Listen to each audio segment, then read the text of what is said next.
Hello बच्चों, उम्मीद है आप फिट फाट होंगे और नीट कॉम्पिटिटिव एग्जामिनेशन की जबरदस्त तैयारी कर रहे होंगे।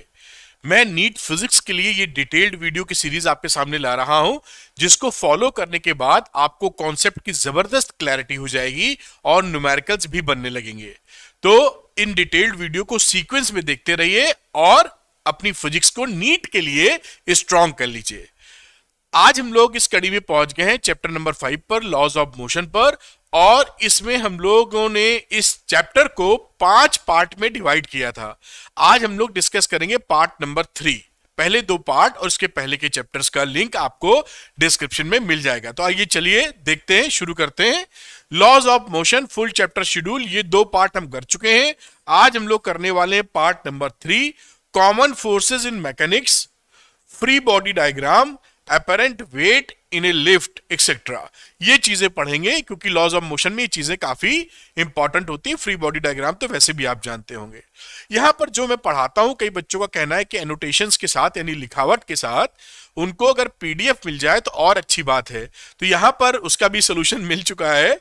आप अरविंद एकेडमी टेलीग्राम चैनल को ज्वाइन कर सकते हैं, इसका लिंक डिस्क्रिप्शन में मिलेगा, जहां पर मैं इसके पीडीएफ अपलोड कर देता हूं और आप उससे पढ़ाई को और आसान बना सकते हैं। कई बच्चे कई तरह के कोर्सेज या मुझसे पढ़ना चाहते हैं, तो ये अरविंद एकेडमी का ऐप है, इसका लिंक भी डिस्क्रिप्शन में मिलेगा। इसको डाउनलोड करके इसके स्टोर सेक्शन में चेक कर लीजिए। कई ऐसी मटेरियल्स आपको मिल सकते हैं, मिल जाएंगे, जो नीट की प्रिपरेशन में आपको मदद कर सके।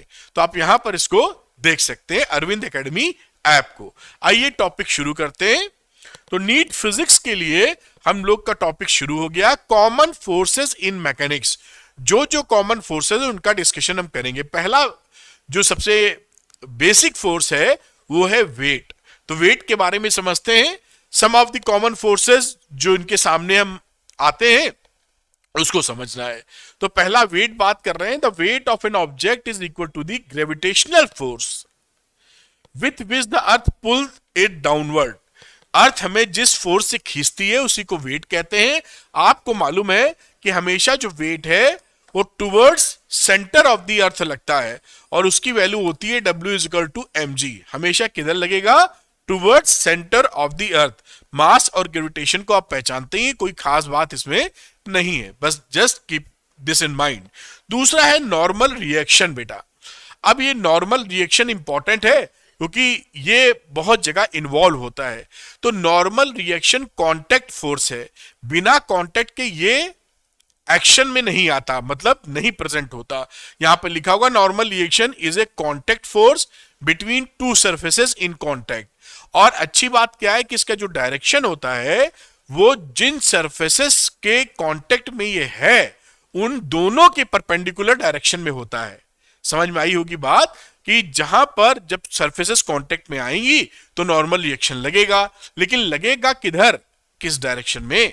तो लगेगा उधर, उस डायरेक्शन में जो दोनों सरफेसेस के परपेंडिकुलर होगा। जैसे मैं यहां बात करूं एग्जांपल के तौर पर, एक ब्लॉक एक टेबल पर या किसी सरफेस पर रखा है। ये ब्लॉक रखा है, इसका मास समझ लीजिए m है।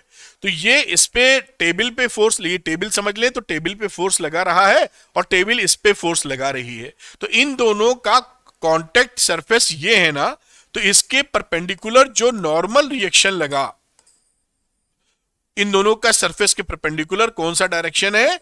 ऊपर की तरफ नॉर्मल रिएक्शन ऐसे लगा और नीचे की तरफ नॉर्मल रिएक्शन ऐसे लगा।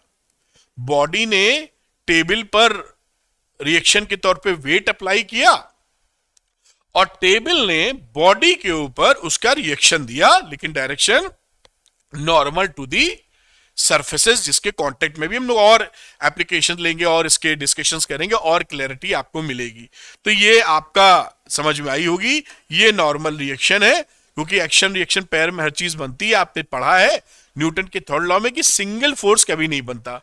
हम उसको देख ना पाए बात अलग है, लेकिन हमेशा एक फोर्स पैदा होगा तो उसका एक रिएक्शनरी फोर्स तो पैदा होता ही है। खैर, तो ब्लॉक पुशेस ग्राउंड या टेबल जो भी बोले, downward with the force are.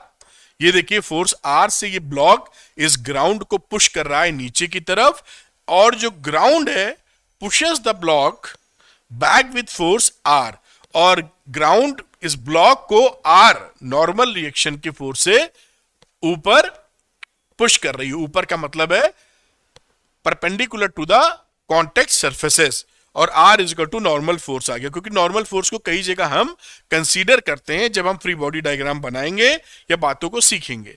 जैसे यहां कुछ और एग्जांपल्स आपको समझाने के लिए, इस बी वाले एग्जांपल में देखिए, मैं यही समझा देता हूं आपको। ये एक वेज है और वेज के ऊपर ये ब्लॉक रखा है, तो ब्लॉक कैसे नॉर्मल रिएक्शन लगाएगा? दोनों कांटेक्ट के नॉर्मल, दोनों सरफेसेस के नॉर्मल। तो यहां पर ऐसे नॉर्मल फोर्स नहीं लगाएंगे, वो तो वेट काम करेगा। ये सरफेसेस के नॉर्मल मतलब इस डायरेक्शन में, ये सरफेस है दोनों, ब्लॉक की भी और वेज की भी, तो यहां से नॉर्मल रिएक्शन फोर्स लगेगा इस पर इस डायरेक्शन में, और ब्लॉक जो इस पे लगाएगा वो इस डायरेक्शन में। यही बात यहां बनाई गई है।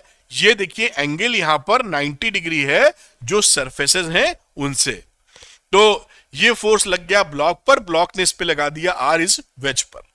बात पकड़ में आई कि नॉर्मल जो रिएक्शन होगा वो दोनों सरफेसेस के परपेंडिकुलर होगा। ये परपेंडिकुलर लाइन है।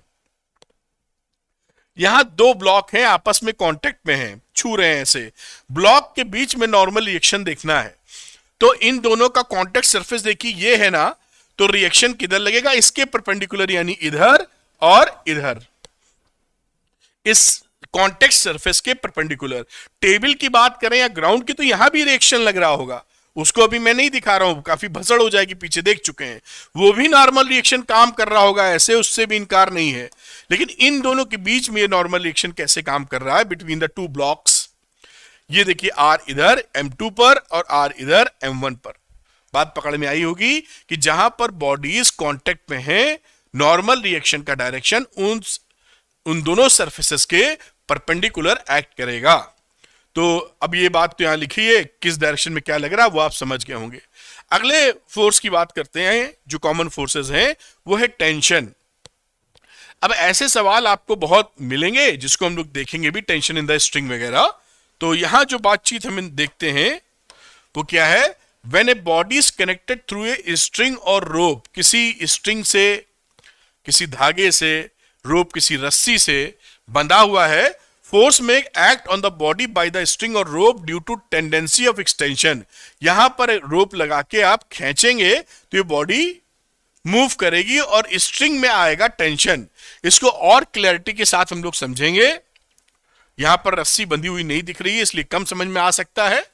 और यहां पर देखिए ये जैसे ब्लॉक है, ब्लॉक के बीच में रस्सी बंधी है, स्ट्रिंग बंधी है, या एक पुली है, यहां से स्ट्रिंग बंधी हुई है। तो कुछ बातें इस टेंशन के बारे में सीख लेते हैं। तो पहली बात, हमेशा टेंशन किधर, किस डायरेक्शन में लगता है? देखिए जहां पर बंधा है या जिसके कांटेक्ट में आ रहा है उससे अवे डायरेक्शन में। यानी ये ब्लॉक है, यहां बंधा हुआ है, तो इससे अवे यानी टेंशन इधर लग गया। रेड कलर ले लेता हूं, टेंशन का डायरेक्शन ऐसे बन गया। इससे इधर बंधा है तो इसके लिए टेंशन इस डायरेक्शन में, यहां बंधा है तो इसके लिए रस्सी खैर बीची में थी, तो टेंशन का डायरेक्शन समझ गए ना। ये जो भी टेंशन होंगे, अगर ये मासलेस स्ट्रिंग है तो दोनों टेंशन सेम होंगे। तो जहां पर ये बंधा होता है स्ट्रिंग, उससे अवे डायरेक्शन में टेंशन दिखाते हैं, या जहां टच हो रहा है। जैसे इस पुली में ये ब्लॉक बंधा है तो टेंशन का डायरेक्शन इधर हो गया, ये बंधा है टेंशन का डायरेक्शन इधर हो गया, और पुली में यहां कांटेक्ट में है तो इससे अवे मतलब ऐसे हो गया। ये मत समझ जाना कि दोनों टेंशन एक दूसरे को क्या बोलते हैं, नलीफाई कर देंगे, काट देंगे, ऐसा नहीं है। यहां पर रस्सी पे ये टेंशन के लिए ये टेंशन काम आएगा, इसके लिए टेंशन यहां काम आएगा। Tension through out the string रहने वाला है, ठीक। तो इस तरह से टेंशन का डायरेक्शन है। अब कुछ बातें स्ट्रिंग के लिए या रोप के लिए जो हमें ध्यान रखनी चाहिए, तो मैं यहां आपको दिखाता भी हूं और आपकी नोटिस में भी लाऊंगा। तो force of tension acts on a body in the direction away from the point of contact और tied ends of the string. बात समझ गए होंगे कि टेंशन का डायरेक्शन कैसे लगाना है, जहां बंधा है या जहां कॉन्टैक्ट में है उससे अवे डायरेक्शन में। बहुत अच्छी बात। दूसरी, if string is in extensible, अगर रस्सी जो है या स्ट्रिंग जो है वो खींच नहीं सकती है, एकदम जहां पर है रिजिड है, मतलब वो खींचेगी नहीं किसी कीमत पर, तो the magnitude of acceleration of any number of masses connected through string is always same. तो यहां पर ये लिखा है कि अगर ये स्ट्रिंग बंधी हुई है और इनएक्सटेंसिबल है, ये ब्लॉक है, जैसे एक रस्सी से बांध दिए हैं हम लोग और इसको कोई फोर्स लगा रहे हैं, ये इनएक्सटेंसिबल है, तो जो एक्सेलेरेशन इस मास का होगा वही एक्सेलेरेशन इस मास का होगा, क्योंकि रस्सी ना छोटी होगी ना खींचेगी, और यही टोटल ब्लॉक का भी एक्सेलेरेशन हो जाएगा सिस्टम का, क्योंकि रस्सी खींचनी नहीं है, दबनी नहीं है। बात पकड़ में आ रही होगी आपको। इनएक्सटेंसिबल है तो सब बॉडीज जो कनेक्टेड हैं उन सबका एक्सेलेरेशन एक ही मिलने वाला है। और इंटरेस्टिंग चीजें, अगर स्ट्रिंग मासलेस है, जो अक्सर आपके सवालों में दिया रहता है स्ट्रिंग्स आर मासलेस, तो मासलेस स्ट्रिंग में हर जगह टेंशन सेम होता है। टेंशन सेम होने का मतलब है कि यहां पर अगर ये मासलेस स्ट्रिंग होगी, आगे भी डायग्राम है वहां भी दिखाएंगे, तो यहां पर टेंशन अगर टी है तो यहां भी टेंशन टी होगा अगर ये मासलेस है, मासलेस स्ट्रिंग। तो मासलेस स्ट्रिंग में थ्रू आउट द स्ट्रिंग हमारा जो टेंशन होता है वो एक ही होता है, सेम होता है। लेकिन अगर मास आ जाए स्ट्रिंग के अंदर तो क्या होगा? ऐसे सवाल नॉर्मली आपके यहां लगभग नहीं आते हैं, फिर भी अगर मास आ जाए तो how ever if a string has a mass, tension at different points will be different.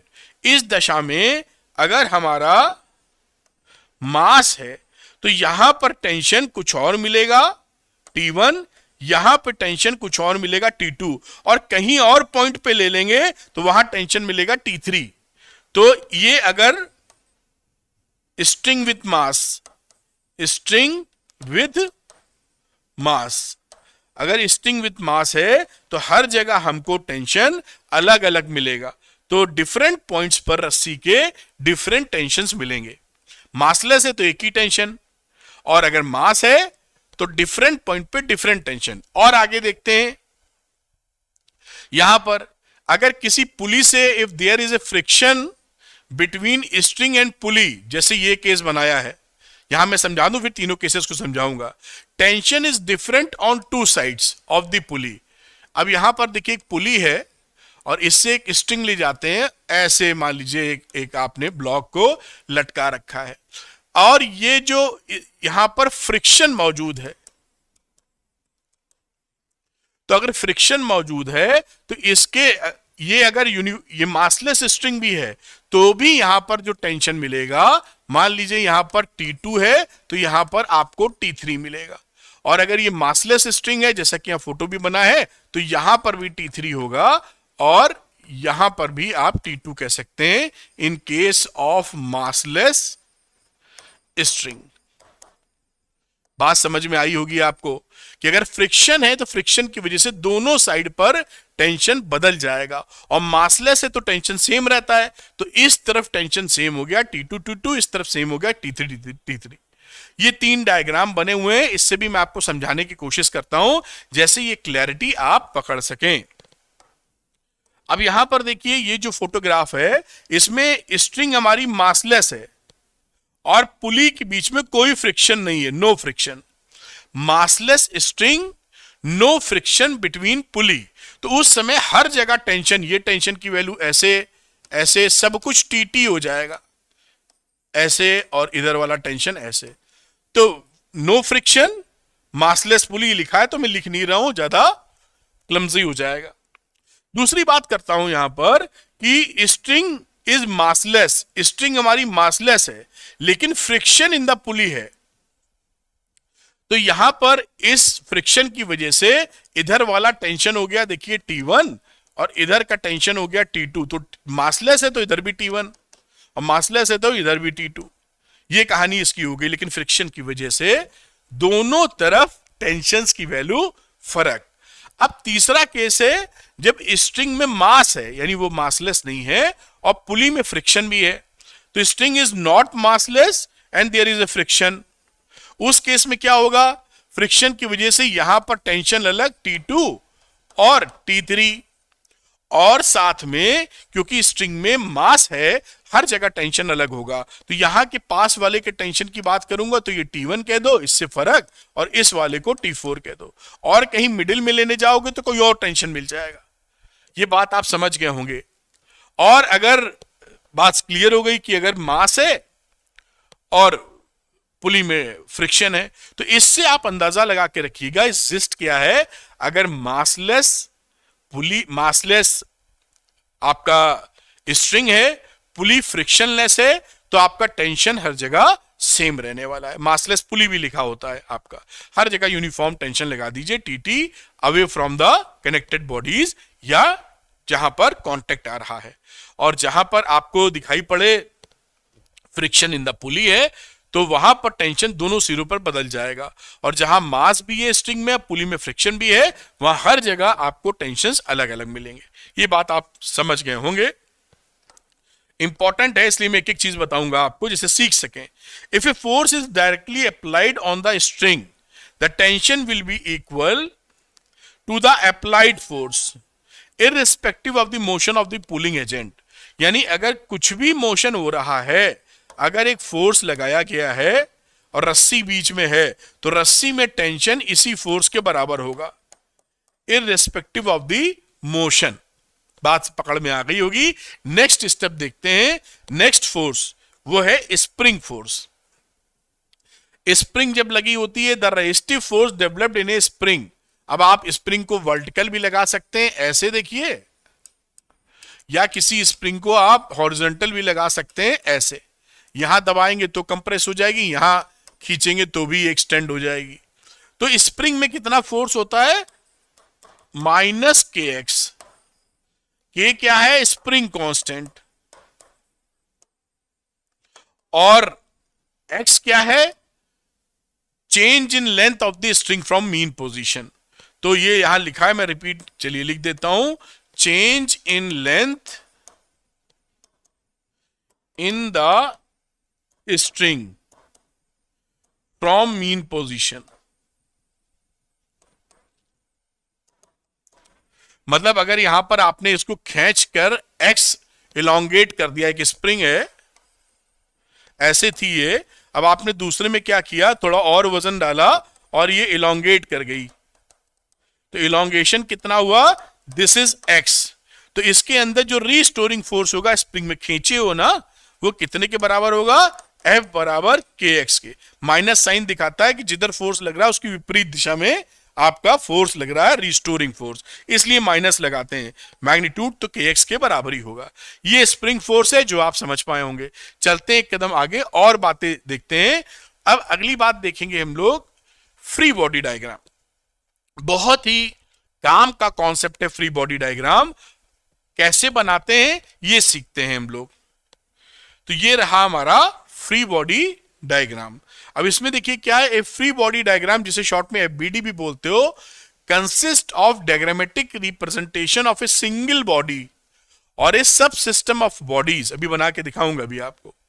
Isolated from its surrounding. उसको क्या करते हैं, जैसा नाम है फ्री बॉडी, तो अगर कई सारे सिस्टम्स हैं, जैसे कि मान लीजिए ये एक ब्लॉक है, यहां एक ब्लॉक है, ये रस्सी से आप खींच रहे हैं, तो अगर इसकी हमें कुछ कहानी कहनी है तो इसको हम अलग कर लेते हैं सराउंडिंग से बनाते वक्त, ऐसे। तो इसे क्या बोलेंगे? फ्री बॉडी डायग्राम बनाने की तरफ बढ़ रहे हैं। इन्वायरमेंट से या सराउंडिंग से आइसोलेट कर लेते हैं, और इस पे लगने वाले फोर्स जितने भी हैं वो मेंशन करते हैं स्टेप नंबर 2 में। ये जो फोर्स लगा रहा है उसको मेंशन नहीं करेंगे, इस पर जो फोर्स लग रहा है वो मेंशन करेंगे। तो जैसे यहां पर इन्होंने बताने की कोशिश की एग्जांपल से, जो मैं बता रहा हूं तो आप पकड़ी पाए होंगे। ये जो फोर्स लगाता, इस पर जो फोर्स लगते हैं उसको हम प्लॉट करते हैं, दिखाते हैं। जो ये फोर्स कहीं लगाता उसको नहीं दिखाते हैं। खैर, consider for example A block lying on the horizontal surface. ये एक ब्लॉक हमारा हॉरिजॉन्टल सरफेस पे देखिए रखा है, और मास ऑफ बुक है या ब्लॉक जो भी बोल दें, बुक है।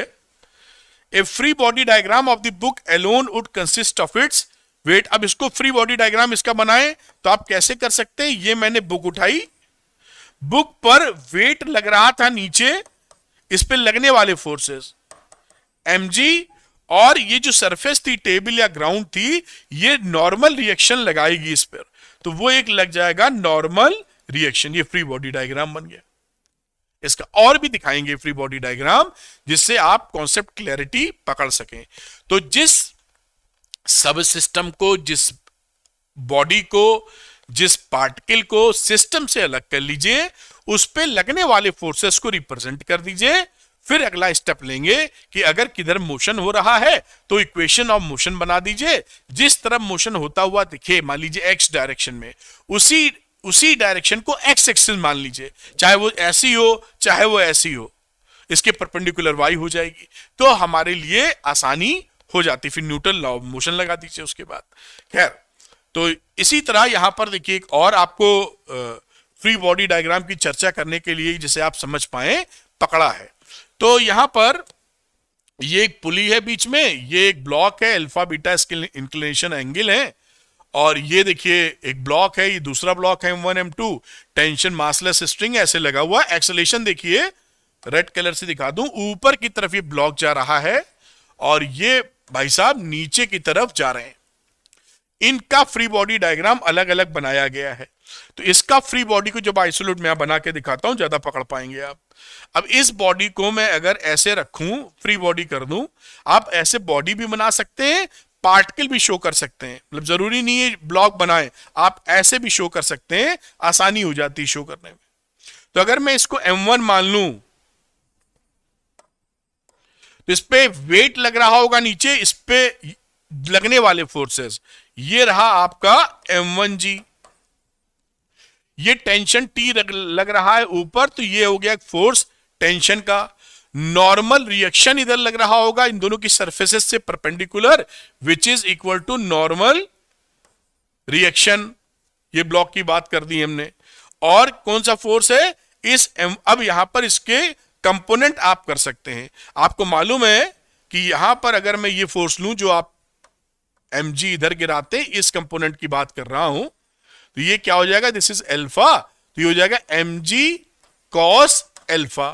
तो ये हो गया M1G cos alpha, this is alpha, और इस डायरेक्शन में हो जाएगा M1G sin अल्फा, इस डायरेक्शन में M1G sin अल्फा। बात को पकड़ में आ रही होगी। ये सारे फोर्सेस आपने मेंशन कर दिए। ये आपका नॉर्मल रिएक्शन था, इसको मैं R1 कह देता हूं। इस पे लगने वाले जो फोर्सेस थे, ये क्या बनाया आपने, या ब्लॉक भी बना सकते थे, पॉइंट भी, that is free body diagram of M1। सारे सिस्टम से इसको अलग कर लिया। अब इसकी इक्वेशन ऑफ मोशन भी लिख सकते हैं आप।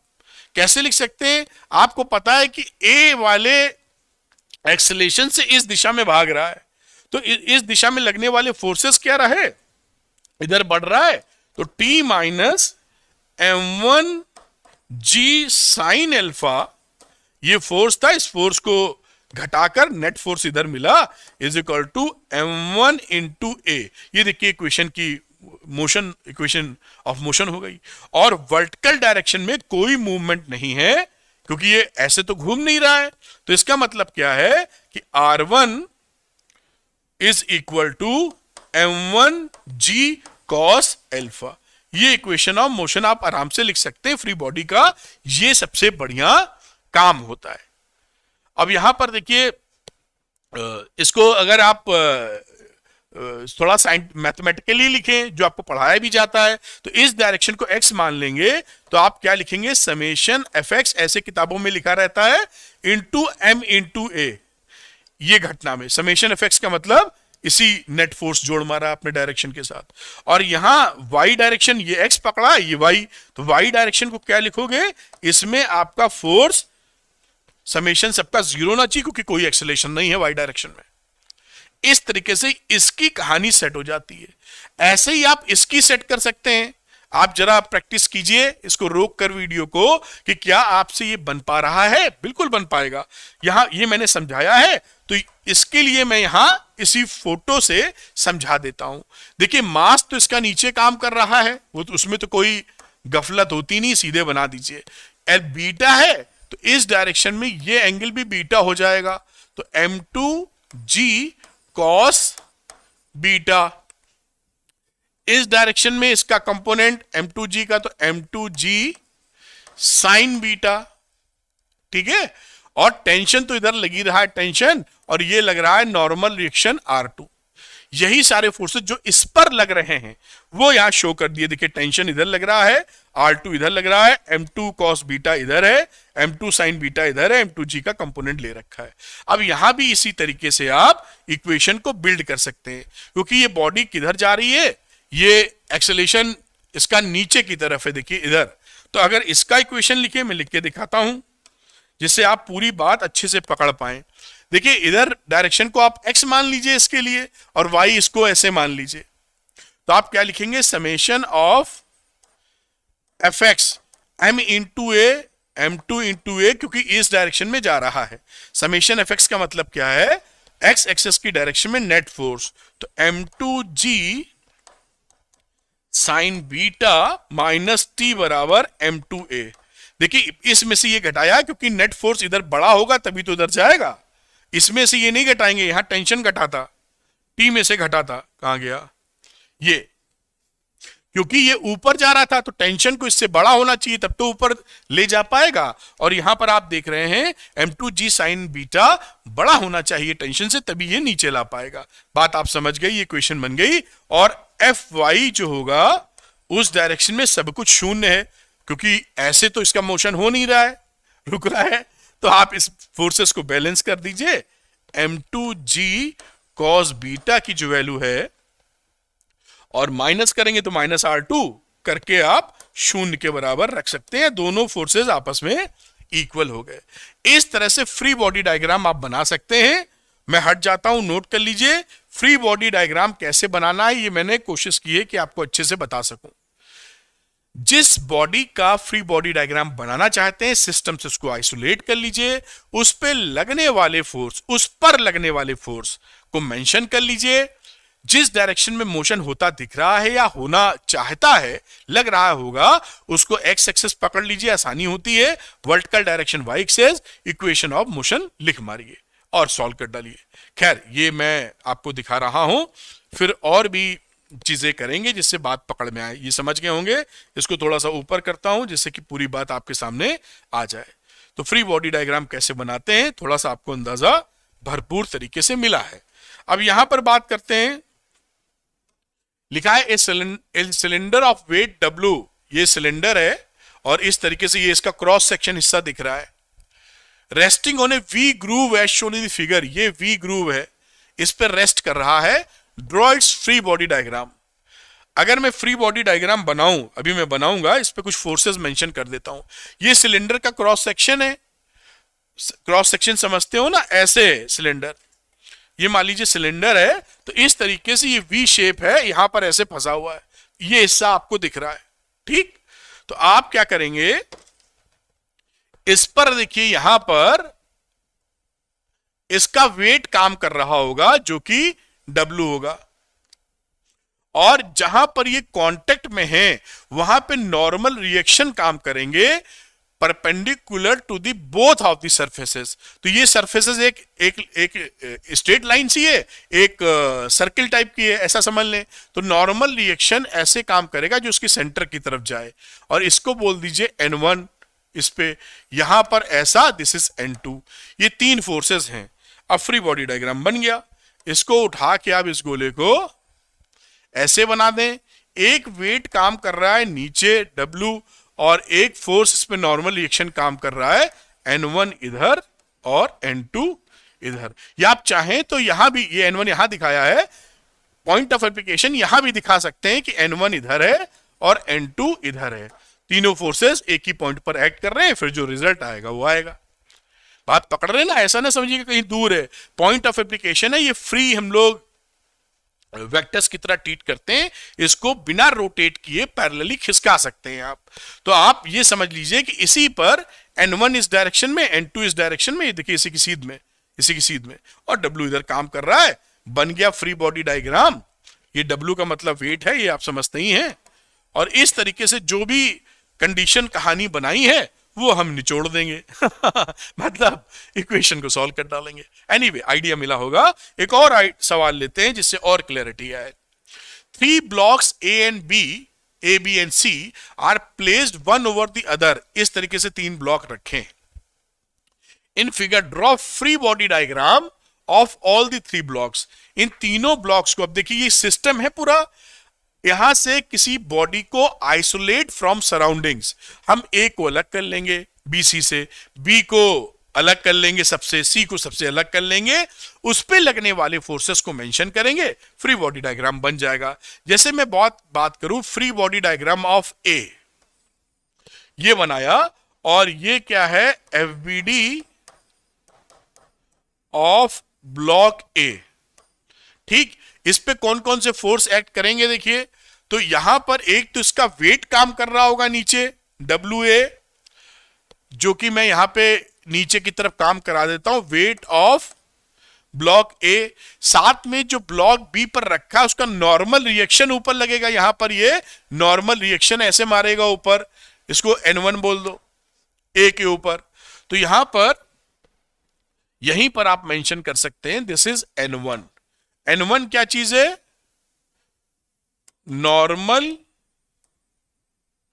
Reaction between A and B, जो भी होगा वो कैलकुलेट किया जा सकता है। अभी इसको छोड़ रहे हैं कितनी वैल्यू होगी, फ्री बॉडी बना रहे हैं केवल। दूसरी बात पकड़ते हैं, FBD ऑफ ब्लॉक बी, ये ब्लॉक बी है, ये ब्लॉक ए था, ये ब्लॉक बी है, बना रहे हैं free body diagram of block B. अब वेट तो काम करेगा ही भैया, तो ये तो वेट तो हम नीचे पहले ही लगा देंगे, कोई दिक्कत नहीं। अब इसमें नॉर्मल रिएक्शंस कौन कौन से हैं देखिए, इस पर ये N1 जब लगा रहा था ए पर, तो ये जो खिलाड़ी था ए, वो इसका रिएक्शन फोर्स यानी N1 बी पर लगा रहा था, पेयर में बनते हैं, बी ने ए पे लगाया, ए ने बी पे लगाया। इसी तरीके से सी वाला भी बी पर एक दूसरा रिएक्शन फोर्स लगाएगा विच इज N2। तो यहां पर 2 रिएक्शन फोर्स लग गए बेटा जी।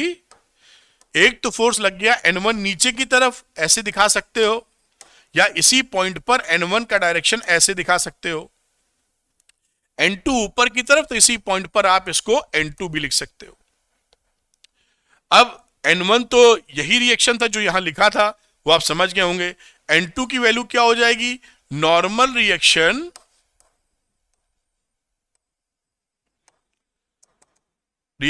बिटवीन B एंड C, और N1 तो पहले ही डिफाइन किया है क्या है, ये फ्री बॉडी डायग्राम बन गया। तो ये N1 को मैंने इसी पर लगा दिया है, जैसे कैलकुलेशन करना आसानी हो जाए। बताया था फ्री वेक्टर्स जो मैंने पढ़ाया भी है पहले, फ्री वेक्टर का मतलब ही होता है कि बिना रोटेट किए आप पैरेलली कहीं भी शिफ्ट कर सकते हैं। अब C का मामला आया, तो C पर वेट नीचे काम कर रहा होगा, इस पे ये जो B वाला है वो N2 नीचे लगाएगा, ये C B पर लगा रहा था N2, तो B लगाएगा C पर। साथ में जो टेबल या ग्राउंड है, ये एक रिएक्शन N3 यहां लगाएगी। तो अगर मैं C का फ्री बॉडी बनाऊं, ये देखिए C का free body FBD of C, block C, तो वेट तो भैया सीधे ही काम करा दो नीचे, यानी WC। अब यहां पर देखिए N2 इसके ऊपर काम कर रहा है, तो मैं यहीं पर दिखा देता हूं N2 ऐसे काम कर रहा है, और N3 ऊपर लग रहा है, तो यहीं पर आप N3 को ऊपर लगा दीजिए। N2 तो पहले ही बता चुके हैं, N1 पहले ही बता चुके हैं क्या है, N3 क्या समझ गए आप, normal reaction between C and ground. बस ये फ्री बॉडी डायग्राम बन गया। अगर जैसे ही फ्री बॉडी डायग्राम आप बना ले जाएंगे ना, उसके बाद आप जो भी इक्वेशन ऑफ मोशन लगाना है, जो भी काम करना है, वो इक्वेशन लगाकर उसको सॉल्व करना शुरू कर सकते हैं। तो फ्री बॉडी डायग्राम कैसे बना रहे हैं इसका अंदाजा मैंने दिया, मैं हट जाता हूं, इसको नोट कर लीजिए, ये आपको सीखने में काफी मदद करेगा। चलिए एक कदम और बढ़ते हैं, एक न्यूमेरिकल सा और लेते हैं, जिससे हमें कॉन्सेप्ट की और क्लैरिटी मिल जाए। A block of mass m is attached with two strings. एक स्ट्रिंग ये है, देखिए, एक स्ट्रिंग ये है, तो यहां पर एक टेंशन ऐसे बनेगा और यहां पर एक टेंशन ऐसे बनेगा, T1 away from the tied point जहां बंधा है, ऐसे हो गया। अलग अलग स्ट्रिंग है तो टेंशन अलग अलग। As shown in the figure, draw the free body diagram of the block. बढ़िया है।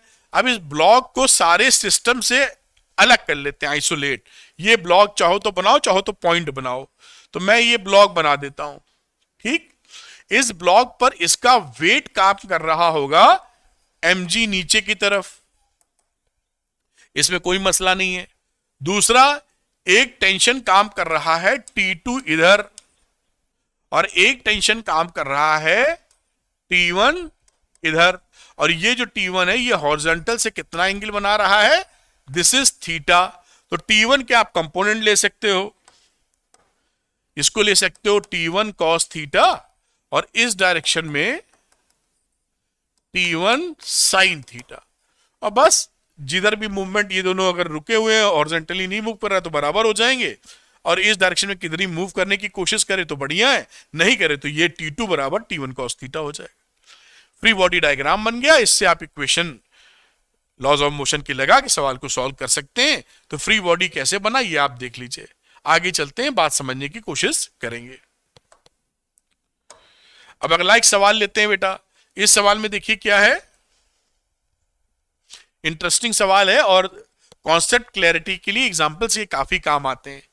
All surfaces are smooth in the following figure, find F, ये फोर्स F लग रहा है, such that block remains stationary with respect to wedge. इसकी respect में, इस veg की रेस्पेक्ट में ये ब्लॉक यहां पर रुका रहे। तो इसको हम लोग दो फ्रेम ऑफ रेफरेंस से सॉल्व करके दिखाएंगे, जैसे आपके कॉन्सेप्ट बिल्डअप हो जाए।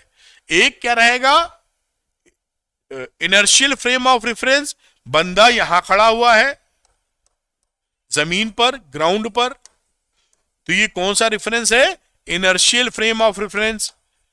इनर्शियल फ्रेम ऑफ रेफरेंस इसका मतलब होता है जहां पर एक्सेलेरेशन हमारा 0 है। और दूसरे कांड में हम लोग क्या करेंगे कि इस बंदे को यहां पर खड़ा कर देंगे वेज पर। अब ये आप जब फोर्स लगाएंगे ये वेज खिसकेगा तो ये बंदे का एक्सेलेरेशन होगा, तो ये non inertial frame of reference होगा। बात समझ में आ रही है, जहां पर एक्सेलेरेशन 0 के बराबर नहीं है। तो दोनों मेथड से करेंगे। कभी कभी ये मेथड बड़ा काम का होता है, कैसे करते हैं जब हम करेंगे तो समझाएंगे। पहले इस मेथड की हम लोग चर्चा करते हैं। तो हम यहां पर पहली बात ये सीख लेते हैं कि क्योंकि ये वेज इसी के ऊपर है, एक्सेलेरेशन इसका क्या हो जाएगा, ब्लॉक एंड वेज का। तो एक्सीलरेशन ब्लॉक, ब्लॉक का मतलब ये है ब्लॉक, ये है वेज, प्लस वेज। मैं लिख देता हूं जैसे कई बच्चों को थोड़ा दिक्कत रहती है समझ। ये ब्लॉक है आपका और इसे हम लोग वेज बोल रहे हैं, ठीक। तो इसका एक्सेलेरेशन क्या हो जाएगा, इस पूरे सिस्टम पर कितना फोर्स है, F, और पूरा सिस्टम इसी एक्सेलेरेशन से चल रहा है यहां पर, क्योंकि इसका एक्सेलेरेशन, ये गिरे ना स्टेशनरी रहे तो सबका एक्सेलेरेशन एक ही होगा। तो फोर्स अपॉन टोटल मास। तो एक तो इक्वेशन हमको भाई ये मिल गई। अब फ्रेम ऑफ रेफरेंस की बारी आती है, तो पक्की तौर पे हो गया मामला, A equal to F upon M plus M। अब इसको सॉल्व करने के लिए पहला पॉइंट पकड़ते हैं जो कि है inertial frame of reference. Inertial दोनों तरीके से करेंगे, फ्रेम ऑफ रेफरेंस मतलब बंदा ग्राउंड पर खड़ा है, ये यहां से देख रहा है, बंदा मतलब ऑब्जर्वर है। तो बंदा मतलब ऑब्जर्वर जो इसको देख रहा है वो ग्राउंड पर खड़ा, इतना समझ रहे होंगे। अब उस स्थिति में इसका फ्री बॉडी डायग्राम बनाते हैं। तो मैं अब लिखने जा रहा हूं free body diagram of block with respect to ground. तो free body diagram of block with respect to ground, ये देख रहा है ना, तो विथ रेस्पेक्ट टू ग्राउंड क्या हालचाल है उसका, ये जानने की कोशिश करेगा। थोड़ा सा ऊपर शिफ्ट करते हैं और बड़े प्यार से इस सवाल को करने की कोशिश करेंगे। ये हमने एक ब्लॉक मान लिया, this is block small m।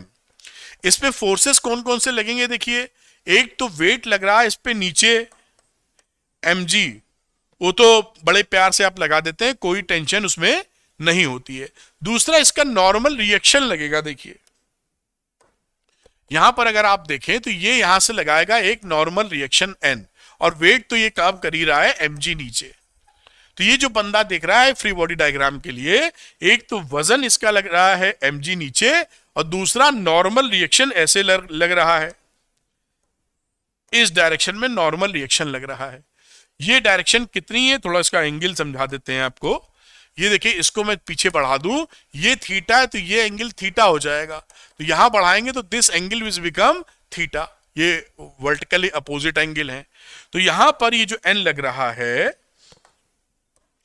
इस एंगल, इसके कंपोनेंट अगर मैं ले लूं तो this angle will be theta, वहां से आपने देखा तो ये हो जाएगा एन कॉस थीटा, और यहां इसका एक्स डायरेक्शन में हो जाएगा एन साइन थीटा। ये कहानी देखिए बन गई। अब हम ये जान रहे हैं कि ये जो ब्लॉक है, ये जो पूरा सिस्टम है, ये ए एक्सेलेरेशन से चल रहा है, यानी इसका एक्सेलेरेशन इधर है। अब अगर इधर है तो वर्टिकल मोशन तो हो नहीं रहा है, तो वर्टिकल मोशन नहीं है तो मैं यहां लिख सकता हूं समेशन एफ वाई, ये एक्स एक्सिस ले ली, ये वाई एक्सिस ले ली, बराबर 0, यानी N cos theta M G के बराबर है। मतलब यहीं पे लिख दूं क्या, N cos theta M G के बराबर है। बात समझ में आपके आई होगी। और अब एफ एक्स की बात करते हैं इस डायरेक्शन की, तो summation of all the forces वो क्या हो जाएगा, मास इंटू एक्सेलेरेशन, इस डायरेक्शन में जा रहा है। समेशन ऑफ एफ एक्स क्या हुआ, एन साइन थीटा। देखिए कितने प्यार से हो जाएगा। इसे आप इक्वेशन 1 किसी को बोल चुके थे, तो this is equation 2 and this is equation number 3। अब क्या करें, इन दोनों को 3/2 कर दीजिए, थोड़ा सा और ऊपर करते हैं, 3 इक्वेशन डिवाइडेड बाई 2 इक्वेशन, तो ये क्या चीज मिल गई, N sine theta upon N cos theta is equal to M A upon M G. यहां से एम एम गया कट, एन एन गया कट, या गया tan theta is equal to A upon G. तो आप ये समझ सकते हैं, ये एक वैल्यू हमको मिल गई, टेन, एक एक्सेलेरेशन क्या रहा, जी टेन थीटा। पूछ रहा था कितना फोर्स लगे, तो पहली इक्वेशन से यानी फ्रॉम 1 हमें ये मालूम है कि F is equal to A M plus M, और एक्सेलेरेशन की वैल्यू हमने निकाल ली है जो कि है जी टेन थीटा, तो ये रहा G tan theta into M plus M, ये आपका फोर्स आ गया, and this is the answer. इस तरीके से काम हो जाएगा। टेन थीटा जो आप समझ पा रहे होंगे, और ये वैल्यू यहां से आई है, मैं निशान भी बना देना चाहूंगा ऐसे, ठीक। तो ये देखिए आपने इनर्शियल फ्रेम ऑफ रेफरेंस के तहत इसको सॉल्व किया है। अभी मैं इसको नॉन इनर्शियल की तरह भी सॉल्व कर देता हूं, आंसर दोनों सेम आता, करने का तरीका अलग है, इसलिए कि आप इन बातों को बेहतर ढंग से समझ पाएं, भले जो समय लगा रहे हो प्रोडक्टिव हो। तो अभी मैं दूसरा मेथड भी करता हूं, फिर आपको वक्त दूंगा इसको कॉपी करने के लिए। तो अब आ जाते हैं इसी सवाल को हम कर रहे होंगे किस तरीके से, non inertial frame of reference में। ये था फोर्स, यहां पर F लगा रहे थे, ग्राउंड बना हुआ था, और ये एंगल जहां तक थीटा था, ठीक। अब हमने बंदे को कहां बैठा दिया है, देखिए बंदे को हमने बैठा दिया है, ऑब्जर्वर को मतलब इस जगह, यहां से ये देख रहा है। तो अब यहां पॉइंट क्या आ गया, from non inertial frame of reference. और ये नॉन इनर्शियल क्यों है, क्योंकि जब आप फोर्स लगाओगे तो इस बंदे का एक्सेलेरेशन जीरो नहीं होगा, ये नॉन इनर्शियल है फ्रेम। अब आपको ये पता होना चाहिए, नहीं पता है तो बता देते हैं। जब भी हम non inertial frame of reference में जाते हैं तो वहां पर एक स्यूडो फोर्स लगाया जाता है न्यूटन्स लॉ को एप्लीकेबल बनाने के लिए। आपको ये पता है कि Newton's law non inertial frame of reference में नहीं लगता है, लेकिन अगर आप लगाना ही चाहें तो आप क्या करते हैं, एक सूडो फोर्स लगाते हैं, जिस डायरेक्शन में एक्सेलेरेशन हो रहा है उसकी विपरीत डायरेक्शन में m इंटू ए करके फोर्स लगाते हैं। जैसे बस में आप बैठे हैं और एकदम से बस वाले ने ब्रेक मारा और कोई नीचे किसी का ब्रीफकेस था, तो जब वो ब्रेक मारेगा तो ब्रीफकेस आगे आ जाएगा। तो आप तो देखेंगे यहां कुछ नहीं हुआ, आपको कुछ नहीं, आप चुपचाप बैठे, कोई फोर्स थोड़ी लगाई, भूत ने आगे भेज दिया क्या? तो भूत ने एक सूडो फोर्स लगाते हुए रिटार्डेशन उसने दिया, रोका, और इस पे हमने उल्टा फोर्स लगाया आगे की तरफ, उस वजह से आगे मूव किया। तो ये न्यूटन्स लॉ ऑफ मोशन लगाने के लिए ऐसा किया जाता है। फिर से रिपीट कर रहा हूं, जब भी आप non inertial frame of reference में आएंगे जहां पर Newton law of motion applicable नहीं होता है, उसको एप्लीकेबल बनाने के लिए आप इस बॉडी पर या जो भी बॉडी कंसीडर कर रहे हैं उस पे एक सूडो फोर्स लगाते हैं। वो सूडो फोर्स का डायरेक्शन होता है एक्सेलेरेशन की विपरीत दिशा में और मैग्नीट्यूड होता है m इंटू ए। ये बात पकड़ में आई। तो from non inertial frame of reference, तो यहां पर काम होगा रियल फोर्सेस का जो लग रहे हैं, साथ में सूडो फोर्सेस जो मैंने अभी आपको बताया कि कैसे लगाया जाएगा। फ्री बॉडी डायग्राम बनाते हैं, तो मैं यहां पे लिखता हूं कलर को बदलते हुए, free body diagram of block with respect to wedge. Wedge क्या मतलब है, ये जो वेज है, this is wedge, this is block. तो ब्लॉक का वेज, इसी वेज पे बंदे को खड़ा कर दिया है तो वेज है, वहीं खड़ा है, वहां से देख रहा है। अब यहां पर हम लोग क्या करते हैं, बना लेते हैं फ्री बॉडी डायग्राम। ये हमने नोटिफिकेशन दे दिया इस ब्लॉक का। ब्लॉक पे देखिए इसका वजन तो mg नीचे काम कर ही रहा है, साथ में एक नॉर्मल रिएक्शन हमने देखा था वो भी लगेगा यहां पर। तो नॉर्मल रिएक्शन की कहानी मैंने आपको समझाई थी, ये mg नीचे काम कर रहा है, नॉर्मल रिएक्शन इधर है, इसको इधर बढ़ाओगे ये थीटा, तो यहां से थीटा पिछले में देख चुके हैं। तो नॉर्मल रिएक्शन एक ऐसे काम कर रहा था जिसका एक कंपोनेंट इधर, ये एंगल थीटा था, तो n cos थीटा आपने बनाया था, और एक कंपोनेंट इधर था जिसे n sin थीटा कह रहे थे। अब एक फोर्स इसमें और रह गया, सूडो फोर्स। ये पूरी बॉडी जो है, ये जो कहानी है, ये कहानी में एक सूडो फोर्स, क्योंकि ये आप फोर्स लगाएंगे तो इसका एक्सेलेरेशन उधर होगा, तो इस पे एक सूडो फोर्स हम लगा देते हैं, क्या, इस तरफ। इसी को बोलते हैं सूडो फोर्स, एफपी लिख देते हैं सूडो फोर्स में, और mass into acceleration, this is pseudo force. बात समझ में आई होगी। एक्सेलेरेशन जमीन से देखने पर उसका उस तरफ हो रहा था, तो एक सूडो फोर्स इधर लगा दिया। अब ये जो बंदा यहां पर खड़ा है, इस ब्लॉक, ये ब्लॉक स्टेशनरी है, तो इसका ना एक्स डायरेक्शन में कोई मोशन हो रहा है ना वाई डायरेक्शन में। इस पे खड़ा हुआ बंदा किधर देखेगा, रुका है। जैसे एक बस में आप बैठे रहते हैं, बाजू वाली सीट पे आपका दोस्त है, बस 100 किलोमीटर भी चल गई तो आप बाजू वाले दोस्त को क्या कहते हैं, कोई मोशन नहीं हो रहा हमारे बगल में, अब तब भी बैठा था 1 घंटे 2 घंटे पहले और अब भी बैठा है, तो there is no motion with respect to you. तो आप समझ गए, इसका कोई मोशन इसके रिस्पेक्ट पे नहीं है। तो block is stationary, block is stationary, इसका मतलब क्या है, with respect to wedge, with respect to wedge. Summation F Y की वैल्यू होनी चाहिए 0। एफ वाई का मतलब ये डायरेक्शन ले लीजिए, तो n cos theta is equal to mg। फिर समेशन एफ एक्स स्टेशनरी है तो ये भी वैल्यू 0 होनी चाहिए। एफ एक्स के डायरेक्शन में ये देखिए कहानी लिखी हुई है, N sine theta is equal to M A. अब इन दोनों इक्वेशन को आप डिवाइड 2/1 कर दीजिए, वही चीज आ जाएगी, N sine theta upon N cos theta is equal to M A upon M G. ये देखिए एम एम कटा एन एन कटा, तो ए की वैल्यू यहां से जैसा हम लोग देखे थे जी टेन थीटा यहां से भी आ गया। और वो इक्वेशन तो हमारे लिए थी ही, ओरिजिनल इक्वेशन कह दीजिए, जिसमें हम a is equal to force upon m plus m लेके बैठे थे।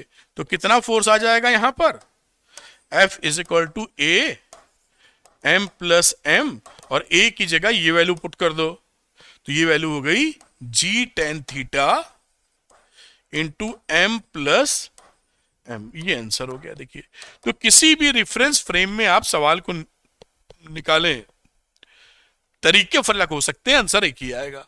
तो मैं इसको आपको पहले वाला दिखाता हूं, नॉन इनर्शियल फ्रेम। इसको नोट करें, उन बातों को समझें जैसे आप मजा ले सकें फिजिक्स का, और सारे सवाल आप सही करें। तो ये क्वेश्चन था, ये आप नोट करें पहले, फिर मैं ऐसे ही एक इंटरेस्टिंग सवाल एक और लूंगा, ये आप नोट कर पाए पॉज करके या जैसे भी। और इसको मैं थोड़ा आगे बढ़ाता हूं। ये इनर्शियल फ्रेम ऑफ रेफरेंस के तहत सवाल सॉल्व किया गया था, ऑब्जर्वर ग्राउंड पर था। अब दूसरी कहानी में यहां देखिए, ये ऑब्जर्वर आपका वेज पे था, यानी ये free body diagram with respect to wedge हमने बनाया है। तो इसको इस तरीके से समझा जाए तो बहुत ही बढ़िया तरीके से बात हो जाएगी। और सूडो फोर्स वाला कॉन्सेप्ट मैंने बताया ही था, और इस तरीके से देखिए ये आपका आंसर आ जाएगा। चलिए एक और सवाल हम लोग देखते हैं जिससे जबरदस्त क्लैरिटी बने। ये एग्जांपल्स समझाने के लिए कॉन्सेप्ट बराबर दिए जाते हैं। तो मैं यहां पर a bob of mass is suspended from the ceiling of a train. ये एक ट्रेन है, उसकी सीलिंग से एक पेंडुलम या बॉब लटका हुआ है, moving with an acceleration as shown in the figure. Acceleration A से मूव कर रहा है, ब्लॉक पूरा ये ट्रेन मूव कर रही है, और जैसे फिगर में शो किया है। Find the angle theta in the equilibrium position. जिस समय ये इक्विलिब्रियम पोजीशन में है उस समय ये एंगल थीटा है। इस सवाल को भी हम दो इनर्शियल और non inertial frame of reference में सॉल्व करेंगे। तो पहले हम सॉल्व करने की शुरुआत करते हैं इनर्शियल फ्रेम ऑफ रेफरेंस में। इनर्शियल फ्रेम ऑफ रेफरेंस, इसका क्या मतलब है? इसका मतलब यह है कि जो बंदा है वो ग्राउंड पर है, यह आपका इनर्शियल फ्रेम ऑफ रेफरेंस,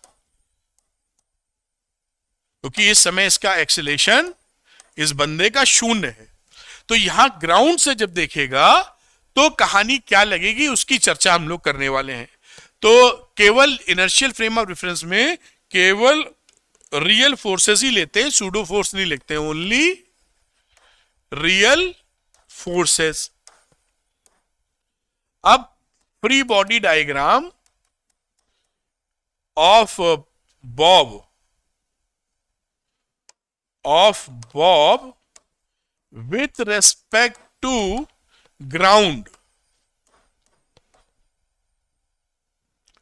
बात समझ में आई? ये समझना जरूरी होता है किसकी रेस्पेक्ट में है, जिससे कि आप उस तरीके से डील कर सके। तो यहां पर मैं बॉब को बनाता हूं। ये देखिए जो बॉब था, इस तरह से मैंने इस बॉब को बना दिया। इसका वेट तो नीचे काम करेगा ही, जिसे किसी को रोकना है नहीं। और यहां पर देखिए टेंशन एक डेवलप हो गई, क्योंकि रेड कलर लेने नहीं दिखाई नहीं पड़ेगा। यहां पर देखिए एक टेंशन बनेगी ऐसे टी, और इस टेंशन को मैं अगर एक इसका कंपोनेंट लेना चाहूं, ये अल्टरनेट इंटीरियर एंगल है, तो ये एंगल आ जाएगा थीटा। तो यहां पर ये देखिए यहां पर आपका एक टेंशन बना टी, और इस कंपोनेंट का अगर मैं जिक्र करूंगा, दिस इज थीटा, जैसे मैंने दिखाया आपको, तो बनेगा टी कॉस थीटा। और इस डायरेक्शन की बात करूंगा तो बनेगा टी साइन थीटा। ये फ्री बॉडी डायग्राम बना डाला, बढ़िया। अब इस पूरी कहानी में हमारा एफ वाई की डायरेक्शन में तो कोई मूवमेंट है नहीं। हमारा ग्राउंड से देखेंगे तो ये बॉब भी एक्सेलेरेशन से चलता दिखेगा। बस में कोई दोस्त बैठा है, बस चल रही, वो भी चल रहा, आप ग्राउंड पे बैठे देखने जा रहा है। उस सिचुएशन में क्या करेंगे, ये टी साइन थीटा जो है वही प्रोड्यूस करेगा इसका एक्सेलेरेशन। तो हम क्या लिख सकते हैं, यहीं पे लिख देते हैं समेशन ऑफ एफ एक्स, यानी एक्स डायरेक्शन मूवमेंट का ले लिया, और ये m इंटू ए, क्योंकि इस एक्सेलेरेशन से मूव कर रहा है। तो ये क्या है, T sine theta summation of F x, और ये रहा एम ए, इक्वेशन 1 कह सकते हैं। दूसरा देखिए, वाई डायरेक्शन में कोई मूवमेंट नहीं, ये बॉब ऐसे नहीं हिल रहा है, ग्राउंड से देखेंगे तो ऐसे हिलता नहीं दिखेगा। तो समेशन एफ वाई की वैल्यू कितनी हो गई, 0, क्योंकि कुछ कोई फोर्स नहीं, वरना एक्सेलेरेशन होता। टी लिखा, कॉस थीटा लिखा, और ये वेट भी है, तो ये दोनों वजन आपस में बराबर हो गया। Minus M G is equal to 0 करते हैं, मैं सीधे कर रहा हूं, इतना आप समझ सकेंगे। T cos theta is equal to M G. अब ये इक्वेशन नंबर 2 आ गया। देखिए अब ये फर्स्ट और 2 से मैं इधर कर देता हूं, उधर जगह लगभग खत्म होने पर है। तो 1/2, तो वैल्यू बनी T sine theta upon T cos theta M A upon M G. अब आप जानते हैं एम से एम कैंसिल, टी से टी कैंसिल, यहां वैल्यू आ गई tan theta is equal to A upon G. Angle निकालने की बात कर रहा था, तो एंगल कितना हो गया बेटा, theta is equal to tan inverse A upon G. बात खत्म, आंसर आ गया। ये किस तरह निकाला हमने, इनर्शियल फ्रेम ऑफ रेफरेंस में। इसी को हम लोग फिर से करेंगे क्योंकि कॉन्सेप्ट पकड़ पाए, आसान लगे। नॉन इनर्शियल में, तो नॉन इनर्शियल की क्या घटना है मैं अगले स्लाइड पे करता हूं, जिससे आपको सुंदर तरीके से समझ में आए और आप लुत्फ ले पाए फिजिक्स का। Non inertial frame of reference, क्या मतलब है इसका, बता सकते हो क्या? अब हम लोग, ये मेथड नंबर 2 है, कर वही सवाल रहे हैं। ये देखिए, ये ट्रेन का एक डब्बा था, ये एक्सेलेरेशन ए लगा था, यहां पर वर्टिकल डायरेक्शन से बॉब यहां लटका था, दिस एंगल इज थीटा। ये कुल कहानी थी। तो यहां पर बेटा जी हम लोग कहां पहुंच गए, ऑब्जर्वर पहुंच गया है यहां,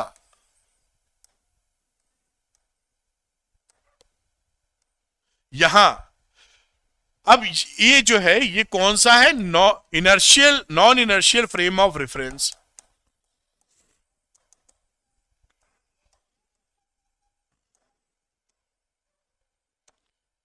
जहां पर इसका एक्सेलेरेशन 0 नहीं है, तो नॉन इनर्शियल है। अब हम फ्री बॉडी डायग्राम बनाएंगे विथ रेस्पेक्ट टू ट्रेन का डिब्बा ये जैसे देख रहा है वैसे बनाएंगे। और देखिए यहां पर क्या पिक्चर आ जाएगा, यहां पर मैं लिख देता हूं free body diagram of bob with respect to, ये समझना जरूरी होता है, इसी से सारा खेल होता है, इसी से अंडरस्टैंडिंग बनती है, विथ रेस्पेक्ट टू ट्रेन। तो यहां पर देखिए रियल फोर्सेस भी आ जाएंगे पिक्चर में और सूडो फोर्सेस भी आ जाएंगे, जो हम लोगों ने सीखा था कि नॉन इनर्शियल फ्रेम में जो काम करते हैं। बात पकड़ते हुए आसानी हो रही होगी आपको। और ये free body diagram with respect to this बंदा, और बंदा है ट्रेन के अंदर, तो विथ रिस्पेक्ट टू ट्रेन। खैर बहुत अच्छी बात। यहां पर हमने बॉब बनाया, बॉब का वेट तो भाई कहीं से देखो वो तो नीचे चल रहा है। एक टेंशन लग रहा था जो हमने बातचीत की थी, ये डायरेक्शन थीटा था, तो ये हो जाएगा टी कॉस थीटा बेटा जी, और इस डायरेक्शन में इसका कंपोनेंट हो जाएगा टी साइन थीटा। एक सूडो फोर्स की चर्चा हम लोग करते थे, जिस डायरेक्शन में ये जा रहा है उसकी विपरीत दिशा में एम ए लगा दो, तो इसकी विपरीत दिशा, एक्सेलेरेशन उधर है, तो हमने विपरीत दिशा में एक सूडो फोर्स लगा दिया जिसकी वैल्यू है F P is equal to M A. This is pseudo force, जो आपको समझाया था कि न्यूटन्स लॉ को एप्लीकेबल करने के लिए नॉन इनर्शियल फ्रेम में एक सूडो फोर्स लेते हैं अपोजिट टू दी एक्सेलेरेशन। ये बना दिया। अब यहां पर चर्चा करते हैं विथ रेस्पेक्ट टू ट्रेन। तो या मैं लिख देता हूं bob is in equilibrium with respect to train. भाई ट्रेन के रेस्पेक्ट में तो कहीं भाग नहीं रहा, जहां पे ये खड़ा देखेगा ऐसे तो देखेगा जहां बॉब है वहीं पे टिका हुआ है। इसका मतलब क्या है कि समेशन ऑफ एफ एक्स ये जीरो होना चाहिए, एक्स डायरेक्शन में नेट फोर्स शून्य है। तो इसका यहां से देखिए टी साइन थीटा का मतलब हो गया एम ए, और इसी तरह से समेशन ऑफ एफ वाई की वैल्यू जीरो होनी चाहिए। तो टी कॉस थीटा की वैल्यू हो गई एम जी के बराबर। इन दोनों से भी हमने देखा था डिवाइड कर दो, तो T sine theta upon T cos theta is equal to M A upon M G. T T cut गया, एम एम कट गया, यहां पे आ गया tan theta is equal to A upon G, यानी theta is equal to tan inverse A upon G. तो ये देखिए आंसर दोनों में सेम आ गए, करने का मेथड थोड़ा सा अलग रहा। तो इसको आप नोट कर लीजिए। अगला टॉपिक करेंगे apparent weight of a man in A lift. तो इसको मैं थोड़ा सा पीछे करता हूं, ये पहले आप कर ले। ये जो इनर्शियल फ्रेम ऑफ रेफरेंस में था इसको नोट कर लें, पॉज करके या जैसे भी आपने नोट कर लिया होगा। और दूसरी बात यहां पर नॉन इनर्शियल फ्रेम के रेस्पेक्ट में कैसे क्या आंसर सेम आया, उसकी कहानी कैसे बनी, ये आपके सामने है। तो मेरे ख्याल से इसको नोट कर पाए हैं। अगला टॉपिक देखते हैं एक एक करके, बिल्कुल डिटेल तरीके से, जैसे आसानी हो जाए फिजिक्स में, सारी बात समझ में आए और इंटरेस्ट भी जागे कि अरे कितना आसान है, और पूरे नंबर आपके आए फिजिक्स में नीट में। तो apparent weight of a man in A lift. Lift में वही आप जो मॉल में जाते हैं या किसी घर में रहते होंगे 11वीं मंजिल पर मल्टी स्टोरेज बिल्डिंग में, तो लिफ्ट से जाते हैं 10-11 मंजिल, कौन पैदल आजकल चढ़ता है सीढ़ियों से, ठीक, कुछ लोग को छोड़कर।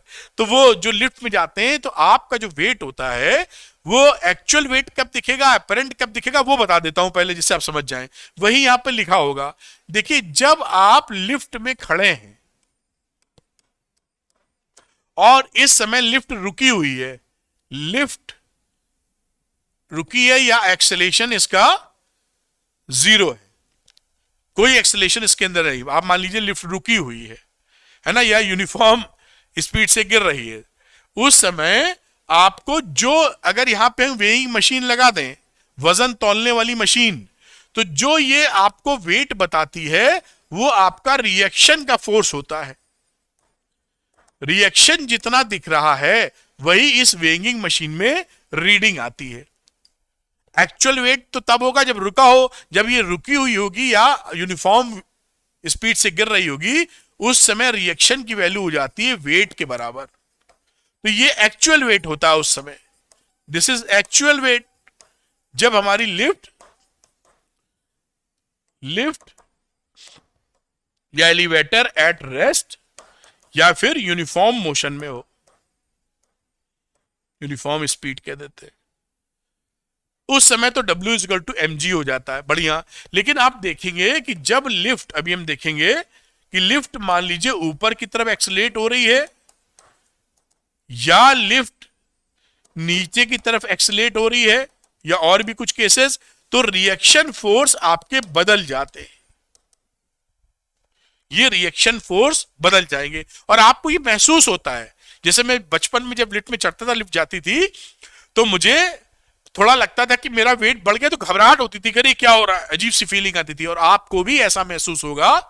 आजकल लिफ्ट बड़ी अच्छी आ गई है, कम महसूस होता है, लेकिन होता तो है ही कि जब लिफ्ट ऊपर जाती तो अभी देखेंगे कि रिएक्शन फोर्स कैसे बदलता है, और वो रिएक्शन फोर्स आपका वेइंग मशीन पे आ जाएगा या आप खुद भी फील करते हैं कि वजन आपका कम हो रहा है या ज्यादा, क्योंकि रिएक्शन फोर्स से ही हमको मालूम पड़ता हमारा वजन कितना है। हम धरती पे खड़े हैं, धरती हम पे रिएक्शन फोर्स लगा रही है, तो हम महसूस कर पा रहे हैं मेरा वेट है। अगर ये धरती गायब कर दें, आसमान में गिरने लगे, तो हमें वजन पता ही नहीं चलेगा, क्योंकि रिएक्शन हमको नहीं मिलेगा, हमें लगेगा वेट लेसनेस है। अगर हम एक कूद पड़े किसी प्लेन से, क्यों कूदेंगे, लेकिन एग्जाम्पल के तौर पर, तो उस समय कोई रिएक्शन तो मिलेगा नहीं, एयर भी जीरो कर दो तो आपको लगेगा कि आपका वेट ही नहीं है, क्योंकि आपको रिएक्शन ही नहीं मिल रहा है। ये मामला है। खैर, आप ये बात समझ गए होंगे, यही बात इसमें सारी लिखी जो मैंने आपको समझाई। एक एक करके चलते हैं बेटा और देखते हैं कि आज की ताजा खबर क्या है। तो पहला केस क्या है, इसको कलर थोड़ा बदलना होगा, कि when the lift moves upwards with acceleration A. यहां पर फोटो में दिख रहा है एक्सेलेरेशन ए ऊपर है और ये बंदा जो है खड़ा हुआ है, ये सेंटर ऑफ ग्रेविटी टाइप मान लीजिए इसको। तो यहां पर देखिए कैसी कहानी है, इस बंदे का फ्री बॉडी डायग्राम आप चाहो तो बना सकते हो। तो अगर मैं फ्री बॉडी डायग्राम बनाऊं तो इस पर इसका वजन काम कर रहा है mg नीचे, और जहां ये खड़ा था उस पर एक रिएक्शन फोर्स मिल रहा था ऊपर, और ग्राउंड से हम देख रहे हैं तो हमने देखा ये बंदा तो जा रहा है ऊपर, क्योंकि लिफ्ट जा रही है ऊपर, लिफ्ट में बंदा है तो वो भी ऊपर जा रहा है। तो क्या आर mg से ज्यादा हुआ होगा तभी तो ऊपर जा रहा है। तो हम लिख देते हैं R minus M G is equal to m into ए, ये बंदे का मास है। तो रिएक्शन फोर्स कितना हो गया, mg प्लस एम ए, जहां पर m कॉमन ले लो तो g प्लस ए। तो देखिए रिएक्शन फोर्स ज्यादा हो गया, जो एक्चुअल रिएक्शन था या एक्चुअल वेट था वो था mg के बराबर, w के बराबर एक्चुअल। अब कितना है इसको मैं ये आर डैश लिख देता हूं अलग करने के लिए। तो ये mg प्लस ए, यानी जब भी आप लिफ्ट के अंदर बैठे हैं और लिफ्ट ऊपर जा रही है, यू फील मोर वेट, आप वजनी लगेंगे अपने आप को, जो यहां से हमको दिखाई पड़ रहा है। तो so when a lift accelerates upwards the apparent weight of the man inside increases, weight बढ़ जाएगा, क्योंकि रिएक्शन में मैंने बताया वेट कैसे पता करते हैं, रिएक्शन फोर्स से, तभी महसूस होता है। जी प्लस ए हो रहा है यानी बढ़ गया। अगर लिफ्ट नीचे जा रही है, देखिए एक्सेलेरेशन नीचे है, इसका फ्री बॉडी डायग्राम बना लो, बहुत ही सरल होता है सब।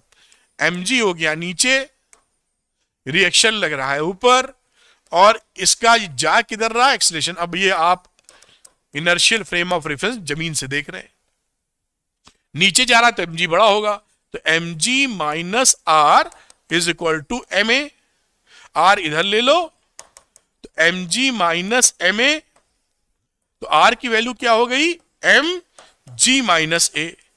तो ये देखिए पहले से कम हो गया, क्योंकि पहले तो mg था और mg में यहां पर ma घट रहा है, g में घट गया, तो आपका वेट पहले से कम लगेगा। यानी लिफ्ट अगर नीचे जा रही है तो आपको वजन कम महसूस होता है। तो when a lift accelerate downwards the apparent wait, ये जो r है this is apparent wait, apparent wait, ये आपको कैसा लगेगा, मैन इनसाइड इट डिक्रीजेस, कम लगेगा। आगे बात देखते हैं, जब एक्सेलरेशन हमारा शून्य होता है, मान लीजिए एक्सेलरेशन हुआ ही नहीं, एक्सेलरेशन ना होने का मतलब या तो हमारा लिफ्ट रुका है या नीचे जा रहा है तो यूनिफॉर्म स्पीड से जा रहा है। एक्सेलरेशन जीरो होने का मतलब स्पीड शून्य होना नहीं है। खैर, तो यहां पर हमने फ्री बॉडी डायग्राम बनाया, नॉर्मल रिएक्शन ऊपर, वेट है नीचे और एक्सेलरेशन की वैल्यू जीरो है। आप वही इनर्शियल फ्रेम ऑफ रेफरेंस से देख रहे हैं, तो आप कुछ भी बना दीजिए, यानी आर माइनस एम जी और m इंटू ए, और a की वैल्यू कितनी है, जीरो, तो r माइनस एम जी कितना हो गया, जीरो। तो r बराबर एम जी, यानी एक्चुअल वेट आपका इस समय निकल आया जिस समय एक्सेलरेशन जीरो है। तो when the lift is at rest the apparent weight of the man is his actual wait. अगर ये रेस्ट पर है तो एक्चुअल वेट है, या यूनिफॉर्म स्पीड में है तो भी एक्चुअल वेट मिलेगा। अगली कंडीशन देखते हैं, जब लिफ्ट हमारी जी से गिरे, यहां फोटो नहीं बनी है, ये लिफ्ट है और लिफ्ट मान लीजिए जी से गिरना शुरू हो जाए, यहां पर बंदा था और बाकी बातें इसकी mg लग रही है इधर जी पर और बाकी रिएक्शन ऊपर। तो इसका अगर मैं फ्री बॉडी डायग्राम बनाऊं तो मैं बंदे को दिखाऊंगा mg नीचे है, रिएक्शन फोर्स ऊपर है और इसका फ्री फॉल है, एक्सेलरेशन ड्यू टू ग्रेविटी देख रहे हैं आप कहां से, इनर्शियल फ्रेम ऑफ ग्राउंड से मतलब। तो आप क्या लिखेंगे, mg माइनस आर, ये बड़ा इससे तभी नीचे आ रहा है, इज इक्वल टू mg। तो r क्या हो गया, mg माइनस mg, मतलब r क्या हो गया, जीरो। यानी जैसा मैंने बताया कि रिएक्शनरी फोर्स 0 है, इसका मतलब है आपको रिएक्शन महसूस ही नहीं होगा, वेटलेसनेस हो जाएगी। आपको वजन तभी महसूस होता है जब आपको रिएक्शन फील हो, तो रिएक्शन तो है ही नहीं यहां, तो वेटलेसनेस है, तो the apparent weight of the man becomes 0। बाकी कहानी लिखिए, वो आप पढ़ सकते हैं, मैंने यहां से बहुत प्यारे ढंग से समझा दिया। कुछ एक तो न्यूमेरिकल कर लेते जिससे हमें क्लैरिटी मिल जाए। तो आइए चलते। लिखा है a spring balance is attach to the ceiling of a elevator. अगर एक एलिवेटर है, उसके ऊपर एक स्प्रिंग बैलेंस है, ऐसे सीलिंग से लगाया है। A boy Hanks his bag, मान लेते हैं ये कोई बैग इसने लड़के ने लगा दिया होगा, लड़का यहीं कहीं, ऐसे समझ लेते हैं। On the spring and the spring reads, अब ये लड़का इसके अंदर है, ये बात हम लेके समझ भी सकते हैं या लगा के चला गया है। And the spring reads 49 Newton, ये जो स्प्रिंग रीडिंग करती है ना, ये रिएक्शन फोर्स रीड कर रही है। Reaction force, spring reads reaction force यानी आर। अभी देखेंगे, जब ये रुका था तो उस समय 49 वेट था इसका। लिख देते हैं लिफ्ट जब स्टेशनरी है, एलिवेटर लिखा है, लिफ्ट लिखा है, जो भी लिखा है वो लिफ्ट ही है। Elevator when elevator is stationary, जब ये रुका हुआ है उस समय क्या हुआ, जितना इसका वेट था उतने ही W इक्वल टू mg, रुके में तो यही होता है। तो यहां पर 49 न्यूटन निकला था, जो कि था मास ऑफ बैग इंटू 9.8। तो यहां से मास कितना आ गया, 49 upon 9.8 which is equal to 5 kg। लिखने में कोई बुराई नहीं है। When the elevator is stationary, हो गई बात। If the elevator moves downwards, अब एलिवेटर क्या हुआ, डाउनवर्ड डायरेक्शन में मूव करने लगी विथ एक्सेलेरेशन ऑफ 5 मीटर पर second square. What will be the reading of the spring? अब रीडिंग ऑफ द स्प्रिंग मैंने बताया कि वो रिएक्शन फोर्स रीड करेगी। तो फ्री बॉडी डायग्राम इस बैग का अगर हम बनाने की कोशिश करें, ये FBD ऑफ बैग कहां से, विथ रेस्पेक्ट टू ग्राउंड, यानी इनर्शियल फ्रेम ऑफ रेफरेंस है। तो मैं यहां पर इसको, इस बैग को दिखाता हूं। बैग का वेट तो mg नीचे काम कर ही रहा होगा, साथ में इस पे एक रिएक्शन फोर्स लग रहा है r, और ये पूरी कहानी एक्सेलेरेशन पकड़े हुए है 5 मीटर पर सेकेंड स्क्वायर से, और आप ग्राउंड से इसको देख रहे हैं। तो यहां पे इसकी इक्वेशन बना दो, और r रीडिंग रीडिंग क्या होगी, वो r के बराबर होगी। तो यहां पर देखिए mg ज्यादा है r से, तभी नीचे जा रहा है। तो mg minus r is equal to ma।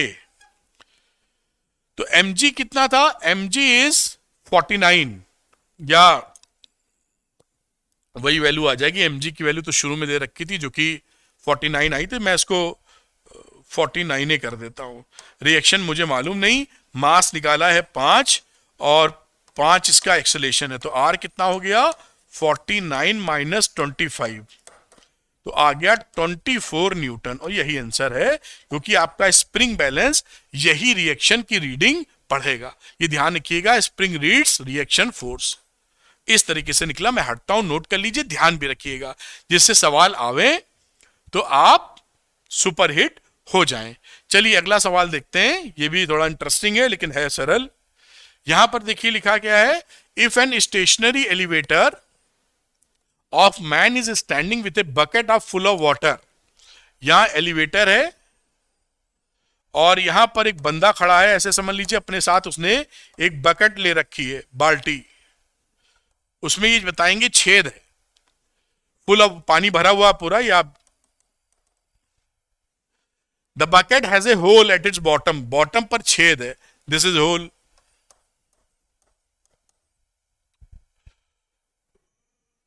अब उस समय जब ये rest, the rate of flow of water through this hole is R not. R not होता है जब ये रेस्ट पर है, जब ये रेस्ट पर है तो स्पीड ऑफ वाटर कितना है, R not. If the elevator starts to move up and down with same acceleration, the rate of flow of water R U. ये अपवर्ड की कहानी में है, समझ करिए. एक्सेलेरेशन ए ऊपर की तरफ है, डाउनवर्ड के लिए आर डी लिखा हुआ है. जब इस लिफ्ट का एक्सेलेरेशन, सेम एक्सेलेरेशन नीचे की तरफ है. रिलेशन पूछा है R not R U R D में, तो R not R U R D किस रिएक्शन, समझिएगा आप, इस पानी पर जो रिएक्शन लग रहा होगा उसी हिसाब से फ्लो होगा. रिएक्शन ऊपर अगर ज्यादा हुआ तो फ्लो घट जाएगा, रिएक्शन ज्यादा हुआ नीचे की तरफ, मतलब नीचे का मतलब है नेट फोर्स नीचे की तरफ आया ज्यादा, तो पानी तेज फ्लो करेगा. और नॉर्मल सिचुएशन में तो नॉर्मली है. तो मैं यहां लिख देता हूं एफ अपवर्ड, और अपवर्ड की डायरेक्शन में आर यू था रिएक्शन फोर्स. आर यू की वैल्यू क्या हो जाएगी, एम जी प्लस ए. आप जानते थे कि जब एक्सेलेरेशन ऊपर होता था तो वजन हमें ज्यादा बढ़ा महसूस होता था, तो एम जी प्लस ए. दोबारा इक्वेशन नहीं बना रहे हैं, इसको ध्यान रख लीजिए. जब लिफ्ट ऊपर जाती है तो हमें जो अपना रिएक्शन होता है वो वजन ज्यादा महसूस होता है, ज्यादा, तो एम जी प्लस ए. वरना आप फॉर्म दोबारा इक्वेशन बना सकते हैं, जो मैं यहां जरूरत नहीं समझ रहा हूं. डाउनवर्ड डायरेक्शन की बात करें तो डाउनवर्ड डायरेक्शन में आर डी, जब लिफ्ट नीचे जाती है तो आपको अपना रिएक्शन या अपरेंट वेट कम लगता है, यानी एम जी माइनस ए. और जिस समय ये रुकी है एफ रेस्ट, उस समय आर नॉट है जो कि एम जी के बराबर है. इन तीनों से देख पा रहे हैं सबसे बड़ा ये है, उससे छोटा ये है, उससे छोटा डाउनवर्ड है, यानी R U is greater than R O is greater than R D. ये आपका रिलेशन हो गया. इस तरह से इसको सोच के समझ के कर सकते हैं. इसको नोट कीजिए. अगला सवाल देखते हैं जिससे आपको और जबरदस्त तरह की क्लैरिटी मिल जाए. तो चलिए देखते हैं नेक्स्ट क्वेश्चन. इसको नोट कर लिया होगा आपने. और अगला सवाल देखते हैं बेटा. ये देखिए लिखा in the adjoining figure a wedge is fix to an elevator. ये एलिवेटर है, इस पे इस तरह से वेज को फिक्स कर दिया है, थीटा एंगल दिख रहा है, और ये एलिवेटर ऊपर जा रहा है, ये एक्सेलेरेशन भी दिख रहा है, ये ऊपर की तरफ जा रहा है विथ एन एक्सेलेरेशन ए. ये एक्सेलेरेशन ए है जो दिखा है. A block of mass M, ये block of mass M is placed over the wedge. इस वेज पर एम ब्लॉक प्लेस कर दिया है. Find the acceleration of the block with respect to wedge. देखिए यहां जो लिखा है find the acceleration of the block with respect to wedge. With respect to wedge है, करने को तो हम दोनों तरीके से सवाल सॉल्व कर सकते हैं, इनर्शियल फ्रेम और नॉन इनर्शियल फ्रेम. लेकिन यहां आसानी कब हो जाएगी, जो पूछा है वही ले लो.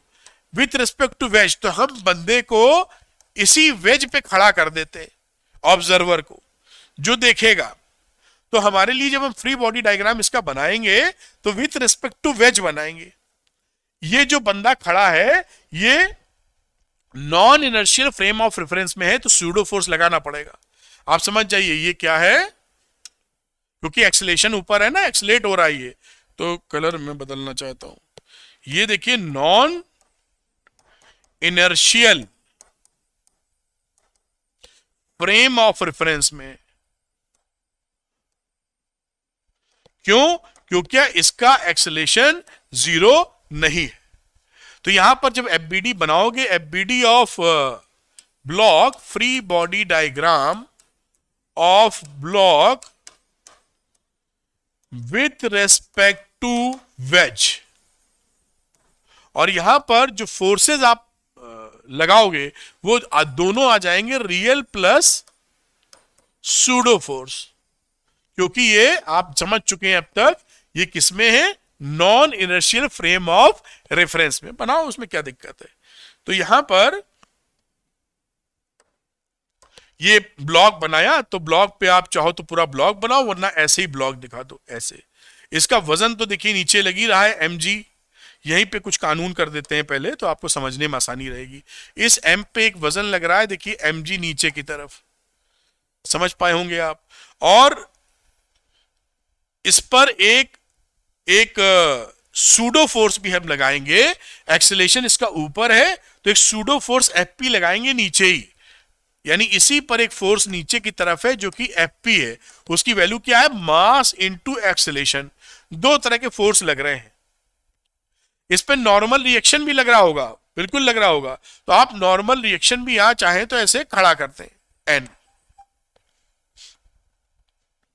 ठीक, अब यहां पे मैं फोर्सेस बनाने की कोशिश करूं, अगर व्हाइट ले लेता हूं तो ये देखिए यहां से इसी के तहत एक फोर्स और लग गया जिसे आप सूडो फोर्स कह रहे हैं, Ma के बराबर, और इसके परपेंडिकुलर डायरेक्शन में, इस डायरेक्शन में आपका नॉर्मल लग रहा है। अब आपको निकालना था कि इसका acceleration with respect to this, यही पूछा है ना, find the acceleration of the block with respect to wedge. ये वेज को कैसे देखेगा चलते हुए, तो ये वेज को अपनी तरफ, क्योंकि ये वर्टिकल मोशन में तो निकल तो जा नहीं रहा है ब्लॉक से, उसी पे ब्लॉक पर खिसकता हुआ दिखेगा। क्यों? क्योंकि यहां पर जब इसके कंपोनेंट लोगे, व्हाइट की जगह कोई और कलर ले लेते हैं, नीला, तो यहां पर देखिए एन को लोगे तो एन के दो कंपोनेंट बना सकते। ये देखिए ये एक इंक्लिनेशन है, आप जानते हैं कि इसका एफ जी और एफ ए का जो कंपोनेंट इस डायरेक्शन में आएगा, ये देखिए वैसे था ऐसे, ये थीटा था, अब इसका कंपोनेंट ऐसे लोगे और दूसरा कंपोनेंट इधर मिलेगा, ये इन दोनों का कंपोनेंट है, यानी एम जी प्लस ए। आप समझ पा रहे हैं, ये एम जी प्लस ए साथ में साइन थीटा। आप देखते थे कि जब भी, मैं समझा दूं थोड़ा आपको, जब भी वेज रखा होता है, अगर mg इस डायरेक्शन में लगाते हो तो ये थीटा है, तो ये एंगल भी थीटा होता है, तो इसको लिखते हो mg cos थीटा, और इसको लिखते हो mg sin थीटा। अब यहां पर mg के साथ साथ एक फोर्स आ गया है सूडो फोर्स Fp, तो इसका कंपोनेंट हो जाएगा mg plus ma cos theta और mg plus ma sin theta. यही मैंने लगाया mg plus ma sin theta इस डायरेक्शन में।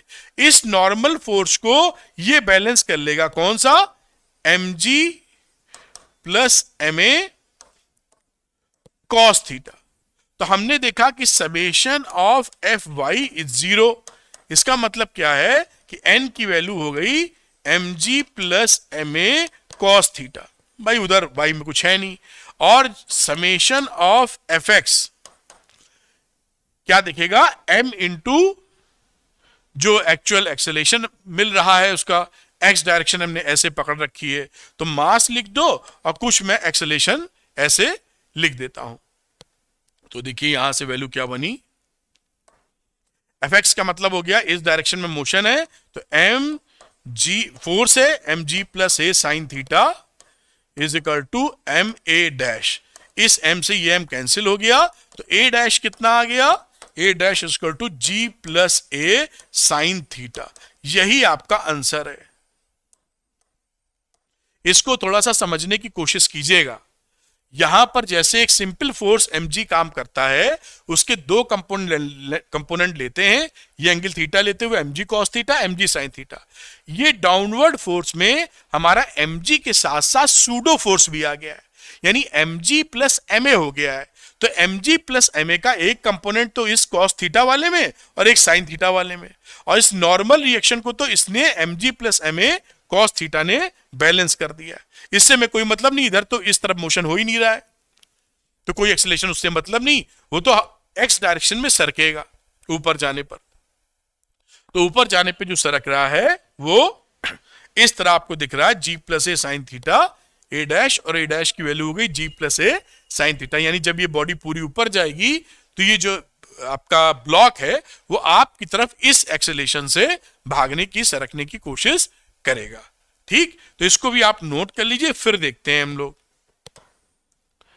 और ये देखिए, इसको आप नोट कर लें, मेरे ख्याल से आपने नोट कर लिया होगा, पूरा स्लाइड आ ही गया है।